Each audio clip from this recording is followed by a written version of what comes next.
প্রিয় BA BSc এবং বিকমের second সেমিস্টারের ছাত্রছাত্রীরা, আজকে আমি যে বিষয় নিয়ে আলোচনা করব সেটি হচ্ছে তোমাদের যে পরিবেশবিদ্যা সাবজেক্টটি রয়েছে, সেই পরিবেশবিদ্যা সাবজেক্ট থেকে তোমরা জানোই প্রত্যেকটা প্রশ্নেরই উত্তর আমি তোমাদের ভিডিও আকারে আলোচনা করে দিচ্ছি। আমাদের যে গ্রুপ রয়েছে সেখানে তোমাদের প্রথম থেকেই অনেক আগে থেকেই কিন্তু আমাদের 50 থেকে 60% ওপরে কিন্তু ফ্রি অফ কস্টে নোটস দেওয়া হচ্ছে। ঠিক আছে, তো তোমরা সেই সমস্ত গুলো দেখে আশা করি তোমরা স্টাডি করছো। তো আজকের এই ভিডিওতে আমি আলোচনা করব, আমি প্রিভিয়াস ভিডিওতে আলোচনা করলাম তোমাদের গুরুত্বপূর্ণ 2 নম্বরের কিছু প্রশ্ন এবং উত্তর, যেগুলি ইংলিশ ভার্সন এবং বেঙ্গলি ভার্সন উভয়ই রয়েছে। আজকের এই ভিডিওতে আমি আলোচনা করব 3টি গুরুত্বপূর্ণ 5 নম্বরের প্রশ্নের উত্তর সহ আলোচনা। ঠিক আছে, যে প্রশ্নগুলো আসার সম্ভাবনা প্রবল রয়েছে, তবে তোমাদের 2 নম্বরের প্রশ্ন কেন বেশি দিচ্ছি, 2 নম্বরের প্রশ্নগুলো পড়লে তোমাদের যদি ভেঙে ভেঙে প্রশ্নগুলো আসে তাহলে তোমরা অ্যান্সার করতে পারবে, এবং 5 নম্বরের প্রশ্নগুলোও তোমাদের কিন্তু খুবই গুরুত্বপূর্ণ। তো দেখে নাও কোন 3টি গুরুত্বপূর্ণ প্রশ্ন রয়েছে যেগুলি গুরুত্বের নিরীক্ষে এই বছরে কিন্তু খুবই ইম্পর্ট্যান্ট। ঠিক আছে, খুবই এগিয়ে রয়েছে, 100% কমন আসার যোগ্য সেরকম প্রশ্নেরই উত্তর আজকে আলোচনা করব। এবং তোমাদের বলবো, যারা তোমরা চ্যানেলে নতুন তারা চ্যানেলটি সাবস্ক্রাইব করে পাশে থাকা বেল আইকনে ক্লিক করে রেখে দিও এরকমই নিত্য নতুন ভিডিও পাওয়ার জন্য। তো দেখো, আমাদের পরিবেশ শিক্ষা কাকে বলে, প্রথম প্রশ্ন, এর গুরুত্ব লেখো। পরিবেশ শিক্ষা বিজ্ঞানের সেই শাখাকে যেখানে পরিবেশ সম্পর্কে তথা এর বৈশিষ্ট্য, উন্নয়নের প্রক্রিয়া, উদ্ভিদ সমস্যা ইত্যাদি নিয়ে আলোচনা করা হয়। পরিবেশগত শিক্ষা হলো যে শিক্ষা পরিবেশের মাধ্যমে পরিবেশের বিষয়ে এবং পরিবেশের জন্য গ্রহণ করার শিক্ষা।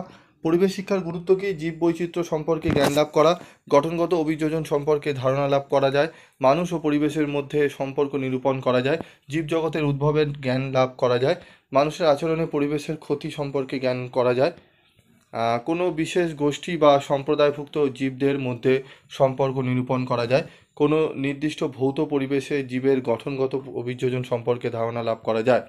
তারপর দেখো, পরিবেশগত শিক্ষার উদ্দেশ্যগুলি কী। পরিবেশগত শিক্ষার উদ্দেশ্য হলো পরিবেশ এবং এর বিভিন্ন সমস্যা সম্পর্কে শিক্ষার্থীদের মধ্যে সচেতনতা বোধ তৈরি করা, মানুষ এবং পরিবেশের মধ্যে আন্তঃসম্পর্ক উপলব্ধি করতে শিক্ষার্থীদের সাহায্য করা। একদম টু দি পয়েন্ট অ্যান্সার তোমরা দেখতেই পাচ্ছ। পরিবেশগত বৈশিষ্ট্যের সাথে একদা প্রদান করে এমন সামাজিক নিয়ম সম্পর্কে শিক্ষার্থীদের অবহিত করা, শিক্ষার্থীদের মধ্যে পরিবেশ সম্পর্কে ইতিবাচক মনোভাব তৈরি করা, পরিবেশগত শিক্ষা এবং শিক্ষাগত মূল্যায়নের লক্ষ্য পূরণের জন্য প্রয়োজনীয় যথাযথ দক্ষতা বিকাশ করা, পরিবেশগত সমস্যা সমাধানে যথাযথ পদক্ষেপ গ্রহণের গুরুত্ব অনুধাবনে শিক্ষার্থীদের সাহায্য করা।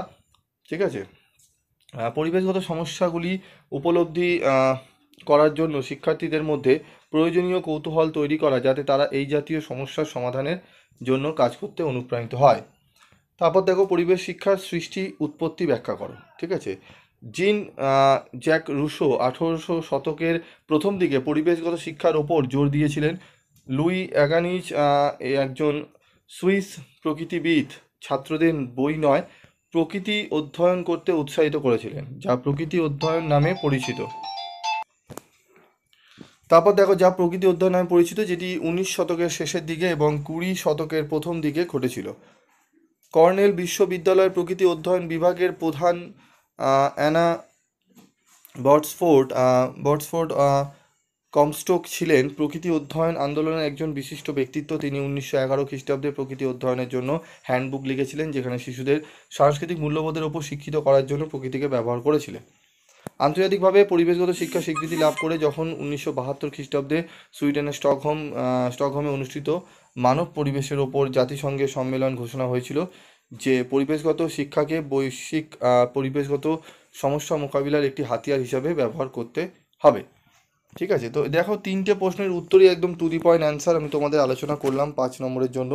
একদম ছোটো ছোটো অ্যান্সার, যেগুলো লিখলে তোমরা কিন্তু 80% থেকে 90% নাম্বার পেয়ে যাবে। মানে 5-এ লিখলে তোমরা কিন্তু 4 নম্বর করে পাবেই। 5-এ 5 পাওয়া কিন্তু এতটা সহজ নয়, তার জন্য তোমাদের কিন্তু আরও ডেটা জানা দরকার। তবে এই যেইভাবে আমি লিখে রেখেছি, তোমাদের টাইপ করে তৈরি করা হয়েছে, আগের প্রশ্নগুলো যেগুলো ব্যাখ্যামূলক প্রশ্ন সেখানে দেখবে একটু নাম্বার সেটা কাটেন, ম্যাডামরা কাটেন, 5-এ 4 এরকম দিয়ে দেন। তবে যেগুলো দেখবে পয়েন্টস করে লেখা, সেগুলোতে নাম্বার কিন্তু কাটার জায়গা সেরকম থাকে না।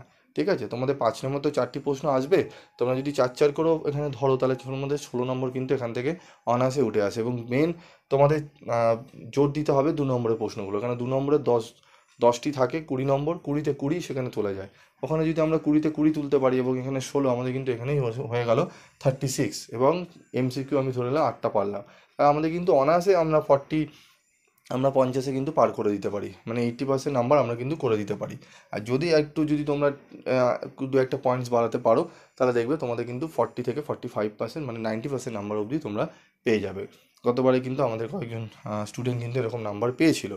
তার জন্য তাদের করতে হয়েছে কি, টেক্সট বইটি ভালো করে তাদের বোঝানো হয়েছিল, খুব সুন্দরভাবে বুঝিয়ে তাদের কিন্তু ক্লাস করানো হয়েছিল। কারণ বিষয়গুলো যদি না বোঝো, ঠিক আছে, শুধু নোট স্টাডি মেটেরিয়াল কিনে নিলে, সাজানো গোছানো স্টাডি মেটেরিয়াল, তাহলে কিন্তু তোমাদের হবে না। তোমাদের কিন্তু ভালো করে শিখতে হবে। যারা পড়ান তাদের কাছে তোমাদের কিন্তু নোটস কেনা উচিত, এবং যারা পড়ান তাদের কাছে বোঝা উচিত। নাহলে কিন্তু তোমরা ঠিক মতো নাম্বার কিন্তু তোমরা ক্যারি করতে পারবে না। কোশ্চেন যদি ঘুরিয়ে দেয়, তাহলে সেক্ষেত্রে কিন্তু প্রবলেমে পড়বে। আজকের মতো এটুকুই, দেখা হচ্ছে পরবর্তী ভিডিওতে। সকলে ভালো থাকবে, সুস্থ থাকবে।